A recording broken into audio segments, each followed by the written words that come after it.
Alors, la physique, il y a des vecteurs et des scalaires. Alors, c'est quoi des vecteurs et c'est quoi des scalaires? Ben, c'est extrêmement simple. Les vecteurs, c'est rien d'autre que des petites flèches. Donc, on va dessiner une petite flèche comme ça, voilà. Et un vecteur, on l'indique avec une petite flèche comme ça. Donc, il est caractérisé par, donc c'est une flèche, voilà. Et la flèche, elle est caractérisée par deux choses. Sa longueur de la flèche. On appelle aussi l'amplitude de la flèche. Qu'on appelle aussi la norme de la flèche. Qu'on appelle aussi le module de la flèche. Tous ces mots signifient la même chose, c'est la longueur de la flèche. Et puis la flèche, il faut dire dans quel sens elle va, dans quelle direction elle va, et donc la direction de la flèche. Est-ce qu'elle va vers le nord? Est-ce qu'elle va vers le sud? Est-ce qu'elle va vers le sud-est? C'est ça la direction. Quand on doit donner la direction pour un bateau, on lui dit plein nord, et puis on lui dit à quelle vitesse il faut aller. Vous voyez, la direction, ça fait partie de la vitesse. Alors, les scalaires, c'est simple, c'est des bêtes nombres. C'est rien d'autre que des nombres. Voilà. Ça, c'est des nombres. Tandis que ceci, c'est des flèches. Voilà, voilà. Alors, qu'est-ce qu'il y a comme scalaire typiquement dans la physique? Ben, les scalaires typiques, c'est, par exemple, la masse, la température d'un objet,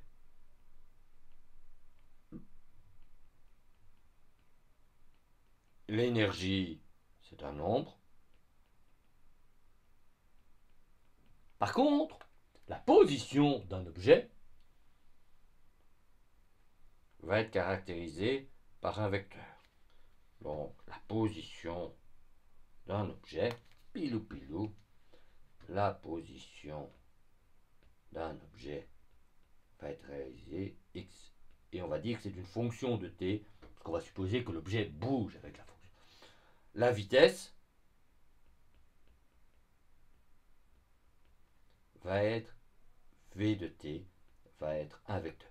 Alors la vitesse, c'est au sens de la mécanique, c'était ce que j'appelais la velocity. L'accélération,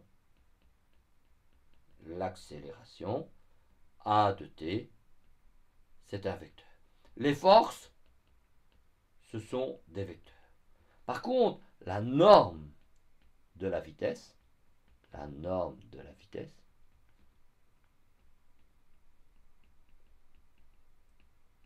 que je vais indiquer comme v de t, ce que j'appelais speed, ça, c'est un scalaire. Donc vous voyez, la norme, la longueur de la flèche, ça c'est un nombre, c'est un scalaire. Ok? Alors maintenant, on a dit qu'on allait décrire la position d'un objet. Alors supposons que nous avons un petit être sympathique que je vais appeler ce petit être sympathique Victor. Voilà, Victor est ici. Voilà, Victor, il est là. Pilou, pilou. Voilà, Victor. Pirlou, pirlou, pirlou. Voilà, ça c'est Victor. Et je voudrais décrire la position de Victor. Alors, pour décrire la position de Victor, ce que je vais faire, c'est je vais prendre un point de référence. Alors, on va le prendre un peu différemment, le point de référence. On va le prendre ici. Voilà. Un point de référence ici. Que je choisis arbitrairement. Donc, tu choisis un point de référence. Alors, le point de référence, c'est totalement arbitraire. Tu peux choisir ce que tu veux. Ça peut être le centre de ta cuisine, le salon de ta grand-mère, le trône de Saint-Pierre, tout ce que tu veux, tu choisis un point de référence. Et sur ce point de référence, tu vas tracer une petite flèche entre ce point de référence et la position de Victor. Et ça, c'est x de t. X de t, c'est un vecteur, c'est une flèche. Pourquoi de t? Parce qu'évidemment, Victor, il peut bouger. Donc sa position en fonction du temps est un vecteur qui dépend du temps. Donc c'est un vecteur qui va bouger, puisqu'il va se déplacer. Évidemment, si Victor ne bouge pas, ce vecteur ne va pas bouger, mais on va supposer que Victor se déplace. Alors, pour décrire un vecteur, c'est une flèche. Alors, comment on le fait? On définit classiquement un système d'axes. Donc, on va définir deux petits vecteurs de base. Alors, ce qu'on fait, c'est on trace une droite comme ça, on trace une droite comme ça. Ça, c'est ce qu'on va appeler des directions de référence. Voilà. Donc, ça, c'est l'axe dans la direction des x. Ça, c'est l'axe dans la direction des y. Et sur ce système d'axes, on va définir des vecteurs de base. Donc, on va définir, on va le faire ici à côté. On va faire un petit vecteur de base comme ça, y, un petit vecteur de base x, qu'on définit autour du point de référence. Donc voilà, donc j'ai bien défini ici un petit vecteur y comme ça, et un petit vecteur ici x comme ça. Alors l'idée de base, c'est ces vecteurs. On va les supposer qu'ils ont une longueur 1, par exemple, pour que ça soit facile. Et donc l'idée de base, c'est, regarde, pour décrire le vecteur x de t, je vais l'écrire sous la forme suivante. Voilà. Je vais l'écrire sous la forme suivante. Regarde bien. Je vais écrire que x de t, je vais l'obtenir comme étant x de t multiplié par le vecteur ex plus xy de t multiplié par le vecteur ey. C'est-à-dire que je vais prendre un certain nombre de fois ex que je vais mettre à la queue leu et un certain nombre de fois ey à la queue leu. Je vais expliquer comment, en partant du point de référence, arriver chez Victor. C'est du point de référence, tu dois avancer d'un certain nombre de fois le vecteur x, donc tu avances dans la direction x un nombre de fois donné x, on va dire approximativement 3, et puis tu avances avec ey approximativement 2 fois, un peu moins, donc on va dire qu'ici on a fait 3ex, et là on va dire qu'on a fait 2,7 ey. Ok? Et ces chiffres 3, 2,7, ce sont les composantes de mon vecteur. C'est ce que je vais indiquer ici. Ceci, c'est ce que j'ai 3. Et là, c'est mon 2,7. Ok? Alors, comme c'est un peu casse-pompon de dire x.x, donc vous voyez, x.x, c'est la composante dans la direction x du vecteur x, et x.y, c'est la composante du vecteur x dans la direction y. Bon, souvent, vous allez voir tout de suite, juste après, que ça va poser une difficulté, on écrit que ceci, c'est simplement x de t, et ce truc-ci, c'est simplement y de t. Ok? Alors les composantes d'un vecteur, on peut l'écrire aussi sous cette forme-là, que je vais faire, c'est de dire que x de t, est caractérisé par ses composantes sous cette forme-là, x de t, y de t, pour le système d'axes qu'on a défini. Ah ouais, parce que les composantes d'un vecteur, ils dépendent d'un système d'axes. Puisque je peux choisir un autre système d'axes. Tu vois, en choisir un ici, comme ça, avec un autre point de référence, avec deux autres vecteurs qui sont par exemple comme ceci, e' x et un autre e' y. Et donc les composantes dépendent du système d'axes qu'on a identifié. Des composantes, tandis que la flèche, elle est indépendante des composantes. Ok? Vous allez voir, on va un peu parler du vecteur. Alors, qu'est-ce qu'on a sur un vecteur? Ben, on a plein de choses intéressantes. On va caractériser un vecteur de la manière suivante. Le vecteur, c'est donc une petite flèche. Voyez, c'est une petite flèche qui a une certaine longueur que je vais indiquer V. Ça, c'est par exemple un vecteur vitesse. Et un angle, θ, qui permet de spécifier sa direction. Et donc, quand on a l'angle θ et la longueur du vecteur, on est capable de dessiner le vecteur. Et voyez tout de suite que les composantes Vx et Vy sont fournies avec un tout petit peu de trigonométrie, comme étant V sinus θ, et celui qui est à côté, Vy, Vx, V cosinus θ, et Vy, V sinus θ. Vous voyez, ça c'est de la trigonométrie classique. Vous avez un angle θ, celui qui est en face, c'est le sinus, celui qui est à côté, c'est le cosinus, c'est le petit copain, il est proche, le sinus, il est loin. Vous pensez à un sinus, c'est le péché, sin, un monde catholique, sin, c'est très vilain, oh, va dire rétro satanas, donc il est loin, il est en face. Tandis que cos, c'est le petit copain, il est juste à côté de l'angle. Tu retiens ça, c'est tout juste le petit dessin que tu dois retenir. Alors tu vois tout de suite que pour avoir l'orientation, pour avoir la tangente de l'angle, c'est sin sur cos θ, et donc le rapport de Vy sur Vx te donne la tangente de l'angle. Donc si tu as les deux composantes, tu sais retrouver le θ en calculant l'arctangente de cet angle, et pour trouver le module, c'est-à-dire la longueur du vecteur, tu fais le carré des deux composantes, et évidemment ça marche, parce que si tu te souviens bien, regarde, on a bien que on écrit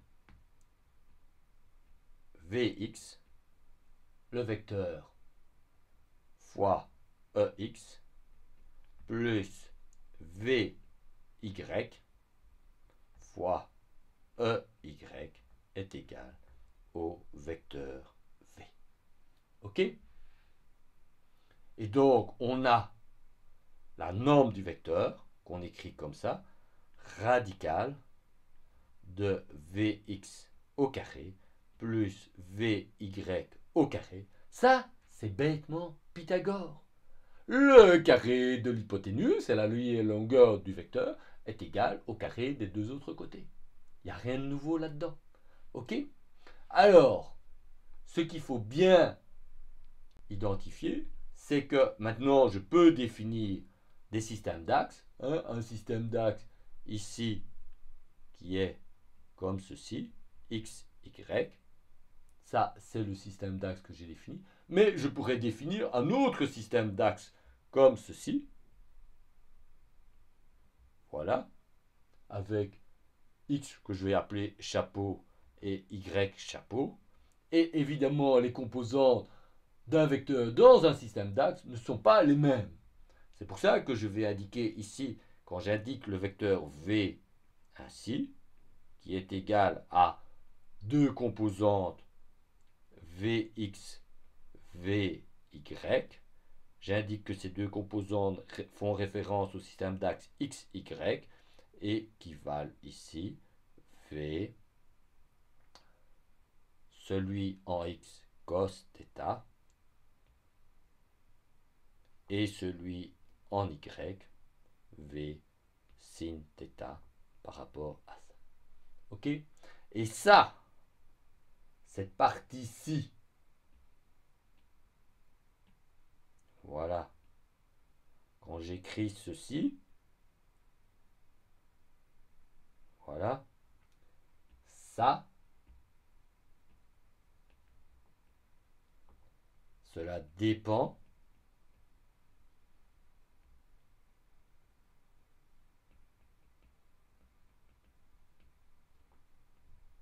du système d'axes.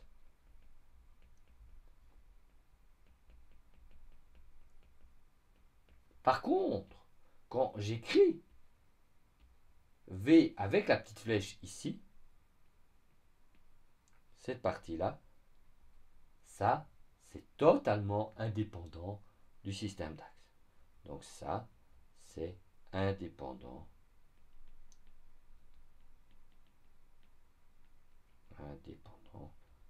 du système d'axes choisi. Un vecteur n'a pas besoin d'un système d'axes. Un système d'axes permet de définir des composantes d'un vecteur, mais fondamentalement, le vecteur n'a pas besoin d'un système d'axes. Alors, regarde bien ce que j'ai écrit ici. Tu vois, quand j'écris Vx et Vy, V cos θ, V sin θ, je n'ai pas besoin d'un système d'axes. Ok? Alors, tu n'oublies pas, petit v, c'est bien la norme du vecteur, qui est un scalaire, et petit v avec une flèche, c'est le vecteur. Donc, le sens des deux symboles est distinct.